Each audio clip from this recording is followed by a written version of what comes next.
கும்ப ராசிக்காரர்களுக்குண்ணா, இந்த 2026 தமிழ் புத்தாண்டு எந்த மாரியான நல்ல பலன்கள வந்து வாழ்க்கையில குடுக்க போகுது? நிச்சயமா நல்ல பலன் கண்டிப்பான முறையில குடுக்க போகுது. ஏன்னா, இந்த ஆண்டு துவங்கும்போது சந்திரன் எங்க இருக்காருன்னா, உங்க ராசியில தான் இருக்காரு. இந்த ஆண்டு துவக்கத்தோட முதல் நாளே கும்ப ராசியில தான் ஆரம்பிக்குது.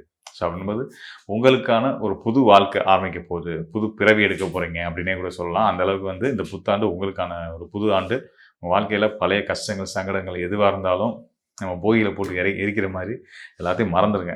மறந்துட்டு சித்திரை 1 சிறப்பா நல்ல தெய்வத்த கும்பிட்டுட்டு காலையில எந்திரிச்சு சூரிய நாராயணன கும்பிட்டுட்டு ஆரம்பிங்க. இந்த ஆண்டு முழுதும் உங்களுக்கு அமோகமான ஆண்டா இருக்கும்ன்றத நான் சொல்லிக்கிறேன். ஓகே. ஆனா இப்ப இவங்களுக்கு வந்து புது பிறவி எடுக்க போறாங்கன்னு சொல்லிட்டீங்க. எந்த மாரியான புது பிறவிகள்லாம் எடுப்பாங்க? அதாவது பொருளாதாரம் அந்த கண்டிப்பா, மாரி கண்டிப்பா. விஷயங்கள் பொதுவா எல்லாத்துலயும் சேர்த்து அதாவது சொல்லுங்க. நம்மளோட அந்த கும்பராசிக்காரர்களுக்கு பார்த்தீங்கன்னா, கடன் பிரச்சனைன்றது கொஞ்சம் தொடர்ச்சியாவே இருக்கும். காரணம் என்ன? தொழில் ஸ்தானமே கடன குறிக்கக்கூடிய ஒரு செவ்வாயோட வீடு தான். செவ்வாய் கடன குறிக்கக்கூடிய கிரகம்.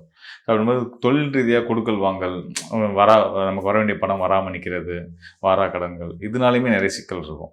இதெல்லாம் இருந்துட்டு இருந்தாலும் கூட, கடன் ஓரளவுக்கு கடனால வளர்ந்தவங்கன்னு பார்த்தா கும்பராசிக்காரர்களையும் சொல்லலாம்.